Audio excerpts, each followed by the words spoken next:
Please welcome to the stage Marriam Mossalli, investor in women and female advocacy and founder of Niche Arabia and C-Suite Advisory.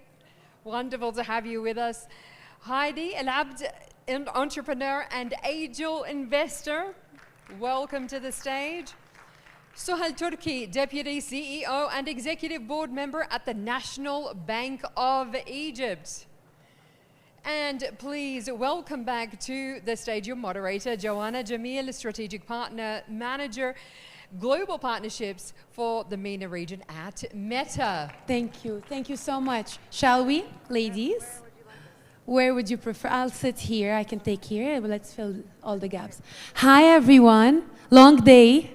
It's almost the end of day one at the Forbes Women's Summit, and I'm going to share with you a little something. I was sitting backstage with these wonderful women in here, and the only thing that I kept thinking about is how such women are shaped in our region. So I'm very honored, I'm very thrilled to be sitting here with you, to be learning from you, and I really can't wait for you all to hear more from them.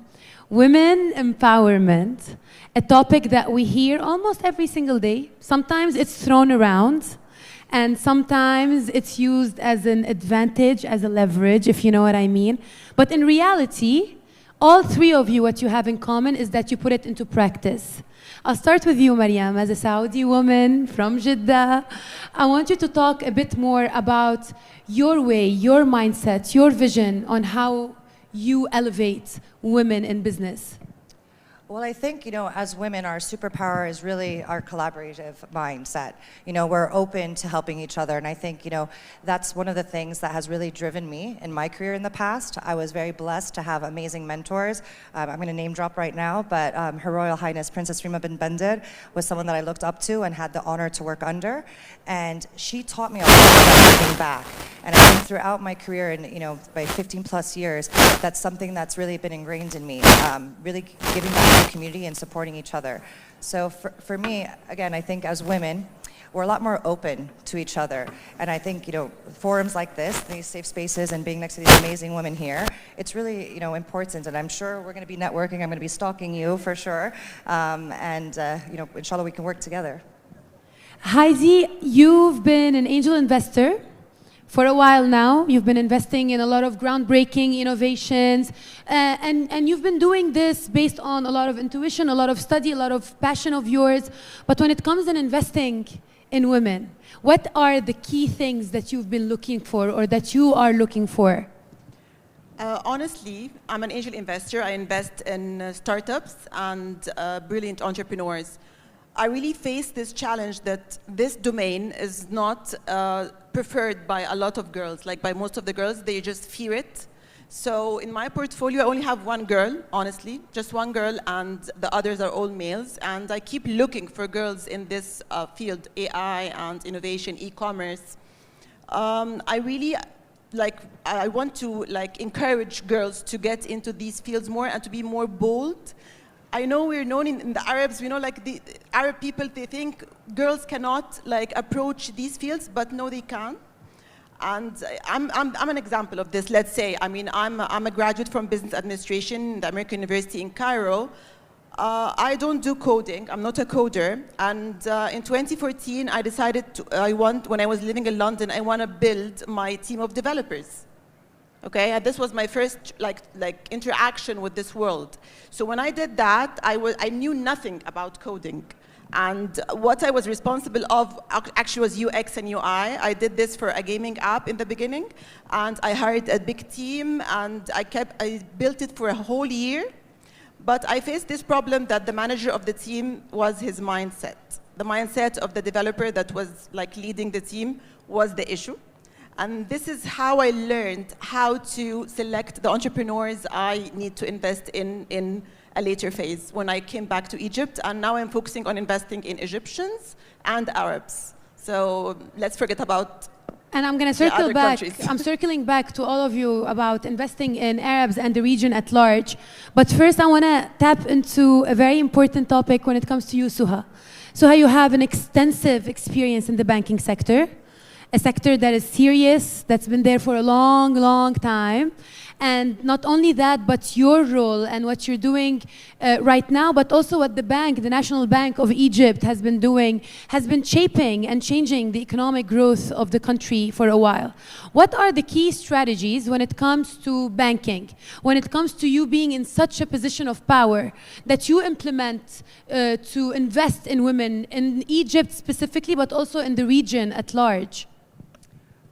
Sure. First of all, I'm very happy to be with you guys on this panel. Look, I think it's important also for you to understand a bit of where I'm coming from. So I'm currently working for the National Bank of Egypt, which is the largest bank in the country, and it serves every single client segment. We have 40% market share. But I also worked for 5 years in a development bank, the EBRD, which was also focusing on developmental aspects, including gender and inclusion, et cetera, and empowering women, amongst many other priorities. Joining the National Bank of Egypt, we already have one of our key priorities to focus on entrepreneurs in general, SMEs, and within that, of course, women and their importance in the society. Look, I think there are a number of things that we need to be careful about when we're talking about supporting women as a segment, as a financial institution. First of all, institutions need to be serious about it because, as you mentioned earlier, sometimes it is nice to have, sometimes it's something nice to kind of put as a, a strap line in terms of, your focus on entrepreneurs, women, etc. But it's really important to start by identifying this as a separate segment. We have to, while it sounds like a very primitive step, but it's important. Because once it's actually identified, then you can have a very conscious strategy to dealing with this segment, and you need to be able to measure results. So it's not a nice to have, or it's something you just write on a booklet or a flyer. Then you need to understand that there are very specific challenges that pertain to women entrepreneurs or women in business in general. There are certain biases that the societies have, more so in our region.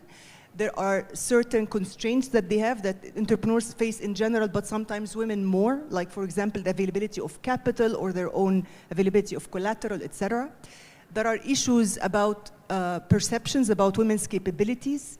So we need to understand that we're starting with a disadvantage in those areas, and we need to make sure that whatever we do takes that into consideration. We need to make sure that we train our own people to recognize this, because even the bankers and the people working inside the bank, you have got to address this, almost sometimes an unconscious bias, basically. And you have to ensure you avail the data that either supports or identifies the key aspects of financing women. Then you need to build products and services that cater to the needs of women specifically. Finally, and most importantly in my mind, you need to partner, because I think our role as financial institutions is to create opportunities and partnerships which the individual women cannot necessarily tap into.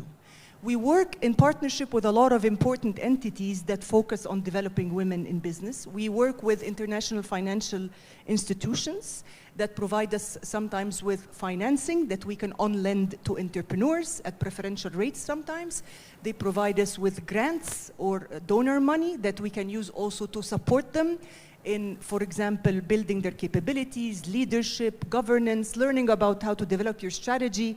Banks do these things. So it's not just about lending, it's about providing other services that will actually address the constraints that women have to build their capability, to build their technical expertise, and to train everyone to understand, the potential in this segment and remove bias. It's a journey. We're very committed as a bank to it, but there is a lot of room for both us and others to grow in this field. I believe that it's a very long journey from my perspective, but I also think that something always must start somewhere. And Marriam, it started with you 13, how many years ago? Don't age me out. Just say it, you were very young, yes, and you're still very young. Alhamdulillah. Look, I think, just adding on to what Soha was saying, there is this bias, and it's actually a global bias. It's not something unique to our region. And I think the for me, the solution in that is having angel investors, leadership roles in financial institutions. This is the step forward because we can understand, the drive in women, the ambition, and I think that's part of the start. Seeing more women in leadership roles is really, having that trickle-down effect, and you're seeing it right away, especially here in Saudi, where women in the workforce has more than doubled since the announcement of Vision 2030. I mean, those numbers are exponentially growing. So for me, again, it's about not just inclusion, but inviting more women to open the door for other women. And I think that's kind of my mindset. But going back to my career, I think we spoke about it earlier when I said that, when I entered the workforce, it was all about being masculine, being one of the boys. We're entering the man's world. Now I think we're championing the diversity of women, our attributes, and I think that's something really exciting and something that I'm telling my team to really champion and be excited about. From a lot of conversations I've had with young women within my own field, Heidi, you see that they have a lot of hesitation. So hesitation number one, they wouldn't easily come to you and ask for you to believe or to hear them out. And this is not because of Heidi or not because of Soha or the banking system, or it's because of the way somehow young girls are being taught nowadays. So if I were to say in a perfect world where the region is all aware and well informed about how they can empower women, what would be your advice to young women today that have ideas and dreams and ambitions to do as first steps, like 1, 2, 3 steps? First of all, they need to challenge the status quo. They have to, all the time. They need to try to get out of the conceptual boxes that were forced upon all of us as girls and women in our societies and communities. They need to be risk takers, honestly. They should think about it like, taking risk is like the real essence of life. If you take a risk, you grow, you learn. But if you don't, you'll regret it by the end of the journey. So for me, I'm a risk taker by nature. I can't ask this, I cannot ask everyone to be that way. But if you don't have this trait in you, try to get it out, try to unleash it. It's in there, but just unleash it inside you, unleash the risk taker, unleash the fighter inside you. They need to be also to accept the fact that failures are stepping stones to success. Really, if this mindset, they own it, they'll be able to do anything in their lives. Yeah, if we just think about it like Thomas Edison, he used to say, I have not failed, I've discovered 10,000 ways of that don't work. So my first trial when I invested in a whole team British developers for developing a big game, it didn't work. But I learned a lot from this experience. I learned a lot, when I was ready, I said, now I'm ready to invest in entrepreneurs in my country, in the Arab world. Now I'm well informed, I'm more resourceful, I am more resilient, okay? So I formed my character as an angel investor throughout the years of challenges, honestly. And I told you how it started, but let's not talk about it, because it started in a bad time in my life anyway. I used to like playing games because I used to use them as an escape to stop my hyperactive brain. And then I started from this being obsessed with coding, developing UX, UI, the whole thing. However, user acquisition thing was the big obstacle, and I learned this the hard way. In AI, in apps, it's the user acquisition, it's always the same. And the mindset of the entrepreneur. That's what I faced when I was investing in a team of British developers. So when I went to Egypt and I said, okay, I moved back to Egypt, I said, now I'm ready to invest in an entrepreneur in Egypt, but I was looking for something different. I go the opposite path from VCs. VCs always, they like to look for precedents of success, like something that was like a reference. They want to reference an app that has a reference that succeeded abroad, and then they go and invest in it. While I do the opposite. I look for innovative ideas, because the bigger the risk, the bigger the gain. And I want to be part of fostering the culture of innovation in the MENA region. This is the deeper purpose in me, and I developed this throughout my time of living in London. really. I mean, I had it when I was young, but it developed more when I was living in the UK. I just kept wondering, why aren't we creating global apps that the Western world use, not we use their apps? Why? Just, let's try. Nothing can stop us. Like, let's try. Now I can see the calibers in the MENA region. They are capable of doing this. I want to be part of this. So that's what I'm really longing for. Thank you so much. But I also think, and this is to you, Soha, I think access to information is crucial. Today, because of forums like this, the Women's Summit, Forbes, because of a lot of countries' initiatives, like the Kingdom is doing a lot to spread information and empowerment. The UAE, you would see all the efforts that they're doing. But still, I think we're not reaching the youth properly, right? What do you think is missing? What do you think? How can we spread information for young girls and women in general to have access to it? Look, I think whether we're talking about youth or we're talking about actual women who want to go into entrepreneurship or business success in general, or even general success with their lives, I think you're absolutely right. There is so many success stories and so many learnings and experiences out there, whether in this region or globally, that we're not tapping into. And I think we need a lot more alliances or networks. This is a great event, but I would also love to see more networks where people get to share real life experiences, not just through people talking, but people interacting. And I'm very keen on trying to do my bit in this. So recently, there are certain alliances that support women, that they support networking, support learning and development, that we could join as a bank. And we could help connect our clients to the know-how that is available in these alliances and connect the women. And I think every organization, business organization even, is always helpful to create inter-business organizations that have women's networks. So I think there should be a lot more focus, whether it's through, the government or private sector, to develop such networks and participate in such networks, because that's how people get to learn. That's how also they develop relationships, and they find investors and they find business partners, and they kind of sometimes the shame of not knowing something. You have a lot of other people who also don't know and are trying to learn. And I think that community, like you said in the beginning, I think our power is in collaboration. We'd actually love to help each other rather than compete. Doesn't mean that we're not competitive, we are, but we don't mind sharing our success and bringing others along. And I think we need to have more of that. And from my perspective, at least as a bank, we're trying to focus on that more, to play a bigger role than just providing finance. Funny, you're talking about like our traits as women. Marriam, we were talking about this earlier, and I really want you to share this with everyone. Being a woman and like through your journey, stopping this like whole I'm a masculine vibe just because we want to fit in. What do you think we actually bring to the table?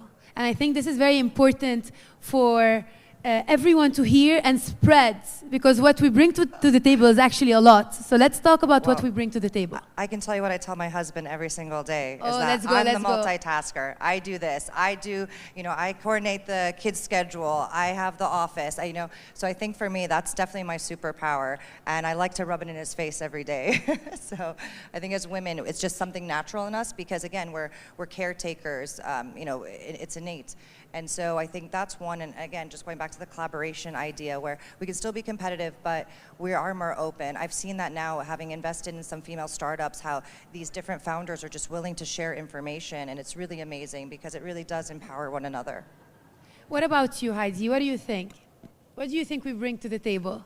Women angel investors, they've got a lot. Like, we have this emotional and social intelligence, and it's really much higher at women. I mean, believe it or not, but women are more socially and emotionally intelligent.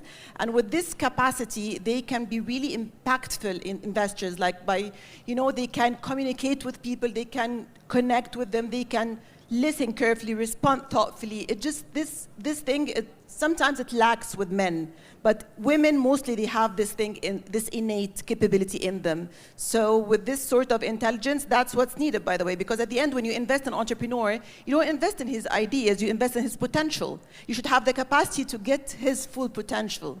This is something missing, like I don't want to be like anti-males here, but no. It's like not that. always a matter of numbers. It's not always a matter of financial model and business model. Business model can be tweaked, can be changed, but it's always the human factor is the main factor of success in any startup. That's how I perceive it. That's how I believe. Soha, you're in a very different industry. It's like rooted. They can play around a bit, but you're like, it's a rooted industry. So how do you see it from your perspective? So look, I mean, 2 points. I'll talk about what we bring to the table, but I want to make one point. Most of the people who, because this is a very male-dominated industry, most of my bosses and colleagues have been men, especially because most of my career I was in finance. So a lot of the bosses that have actually supported me are men. And that is the most powerful thing. It's when you actually have men who identify the power that a woman brings. And they valued the fact that I am a woman. They did not value just that I'm just like the next guy. They appreciated that I have a lot to deal with. I have a family, I have my life. So if you're really lucky, you will end up with some of these people in your lives. And that is also why, if we have the luxury of identifying where we want to work and pursuing it, it's always good to identify organizations that understands the value of women. Now, what we bring to the table, you guys have touched on it. Of course, we're amazing First of all, we're very smart. We do better in school and all that. Everybody knows that. Then we are multitaskers. It's incredible. I think we surprise ourselves over time. I think, with my first baby and second baby, and as they grow up, every time the problems become bigger, the amount of stretching that we do is amazing. So I think we exceed men by far in those aspects. And our collaboration and desire to succeed as a group, this is a very powerful thing, because a lot of the time it's more about competition it's not right or wrong. I think we all have to build on the different strengths that come with the different types of character. I wanted to ask you a question. Who do you think is more risk adverse, women or men? In terms of like what you see in terms of women? Whatever you want. Interesting. No matter what. I know I'm more risk averse than other men, but I think it is generally women. Sometimes it helps, because I think we were just talking with a colleague earlier today, and in one of our microfinance portfolios, women have lower delinquencies, and although there's no data, but we attribute part of it to the fact that they're more risk conscious, or they could also be, better business people. But I do believe that we are a little bit, maybe also, look, I don't want to generalize. This is my personal kind of perception.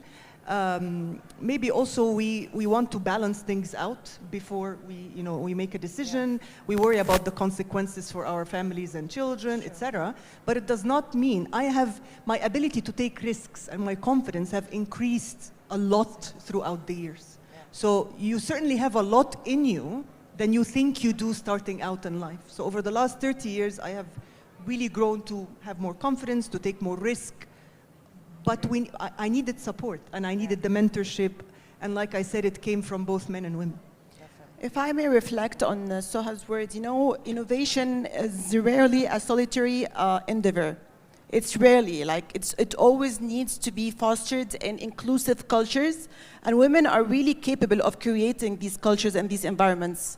So, sometimes men, they always they believe so much in their personal capabilities to the point that they don't allow others to innovate and to embrace creativity. So women are so ahead at this game. For example, for me, I work on ground with my entrepreneurs. I enjoy, I'm not a passive one, I'm an active one. I'm an on-ground angel investor. And my biggest investment right now is the first global video reviewing app. It's called the Impactin' app.